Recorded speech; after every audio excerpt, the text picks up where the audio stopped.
Lembrando que nesse vídeo a proposta não é dizer que você não tem que levar seu filho para uma avaliação médica.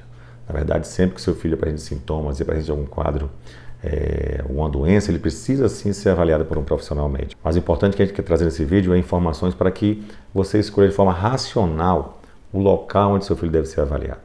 Com certeza, a primeira escolha deve ser sempre um posto de saúde, consultório do seu pediatra para que já acompanhe seu filho. Essas seriam as primeiras opções para aqueles casos não graves, para aqueles casos que não trazem risco. E para aqueles casos importantes que a gente vai falar mais agora, que são os quadros que trazem aí sinais de alerta importantes, e sim, a gente tem que levar para a emergência. Quando a gente fala de sinais de alerta importante, primeiro que a gente deve chamar a atenção é a falta de ar. Então, crianças que têm desconforto respiratório, dificuldade em respirar, em que a família percebe ali que a criança manifesta uma clara dificuldade na respiração, essas crianças sim apresentam um sinal de alerta importante e devem ser avaliadas numa emergência médica pelo profissional o mais rápido possível. Um outro sinal importante são aqueles vômitos incoercíveis, aquela criança que apresenta vômitos que não melhoram, mesmo que você tente usar um medicamento em casa, aqueles vômitos permanecem, persistem, então isso traz um risco muito grande de desidratação. Então, nesses casos, uma avaliação numa emergência médica o mais rápido possível é sim importante. Importante também a avaliação médica para aquelas crianças que não conseguem se alimentar com nada, não conseguem ingerir nenhum tipo de líquido, às vezes associado até aos vômitos. Então, aquela criança que não se alimenta, é um lactente, mas consegue mamar, ela está conseguindo se alimentar com o leite materno. Essa não é esse caso. Estou falando daqueles casos em que a criança não consegue se alimentar com nada e não consegue ingerir nenhum tipo de líquido, inclusive não ingere nem o leite materno ao seio materno. Então, essa criança, sim, se passar um período aí longo sem conseguir ingerir nada, começa a cursar aí com uma prostração, uma moleza, né? Uma hipoatividade, essa criança sim precisa ser avaliada, principalmente quando essa prostração, essa hipoatividade, essa moleza, ela está associada àqueles momentos que a criança não está com febre. Porque isso acontece muito quando a criança está com febre.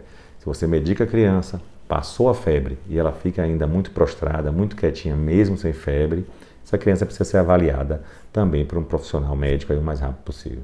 A febre também é um sinal importante para avaliação quando é uma febre extremamente persistente, uma febre que não cede em casa com o uso de medicamentos. Às vezes o primeiro episódio de febre que leva a maioria das pessoas a procurar atendimento na emergência não é necessário, né? Quando você consegue controlar a febre, quando você percebe que seu filho ele tem febre, você medica, ele melhora e consegue voltar a fazer as atividades dele normalmente e daqui a pouco pode cursar com outra febre, você vai medicar. Nesses casos você consegue agendar um atendimento no posto de saúde, se você consegue agendar um atendimento com seu pediatra, com seu médico, levar para a emergência nesse primeiro dia de febre, nesses primeiros momentos em que você consegue controlar a febre em casa, muitas vezes não é necessário. Lembrando que a febre ela não é uma doença por si só. A febre é um sinal de que está acontecendo algo, de que seu corpo ali está reagindo à tentativa de invasão por algum micro-organismo, pode ser uma bactéria, pode ser um vírus. Então, nesses casos, quando você tem uma febre, mas consegue medicar e a criança responde bem, essa febre não é tão persistente, essa febre não durou mais do que 3 dias, ou mesmo nos períodos em que a criança consegue vencer essa febre, seja por medicamento, seja por conta própria, ela volta a se comportar de forma normal. Nesses casos, tentar agendar uma consulta ao invés de ir para a emergência, muitas vezes é a melhor solução. Um outro sinal importante para que se procure ali algum atendimento médico é quando a criança apresenta febre e consegue localizar ali em alguma parte do seu corpo algum incômodo. Então, por exemplo, a criança que tem febre e refere uma dor de garganta, a criança que tem febre refere que quando faz xixi está doendo. Então, nesses casos, a criança consegue referir a febre associada a algum incômodo, alguma coisa que está trazendo a dor para ela. Então, nesses casos, também um atendimento com o médico ali, o mais rápido, é importante. Por quê? Porque muitas vezes, nesses casos, vai ser necessária a utilização de algum medicamento ou fazer algum exame. Então, é importante nesses casos, quando você tem febre associada à localização do incômodo pela criança, um atendimento mais rápido é importante, que não necessariamente precisa ser uma emergência. Pode tentar agendar, como eu falei anteriormente, tentar agendar no posto, no consultório do pediatra. É extremamente legítimo por parte dos pais se mostrarem preocupados com seus filhos quando estão doentes. E com certeza é demonstração de cuidado levar seus filhos para o hospital, para a avaliação médica, quando o seu filho precisa de avaliação. Então, essa legitimidade é extremamente valorosa e os pais demonstram sim cuidado com seus filhos quando fazem isso. O que a gente tenta trazer de informação é que muitas vezes existem espaços em que a avaliação do seu filho ela pode ser mais efetiva, ela pode trazer mais benefícios e menos malefícios.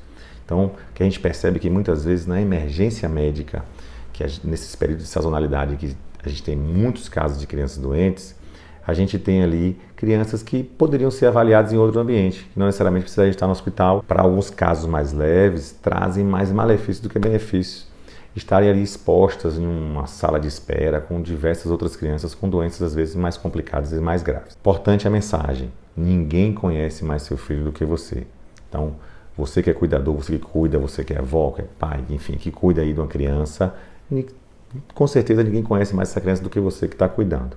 Então confie no seu instinto também, que é importante, né? Você que é mãe, você que é pai, tio, avó, a gente sabe que existe um instinto do cuidado que é inerente ao ser humano, inerente aos animais, de cuidarem das suas crias. Então confie no seu instinto, busque informações e fuja do desespero para que se tomem, né, decisões racionais para o melhor cuidado do seu filho.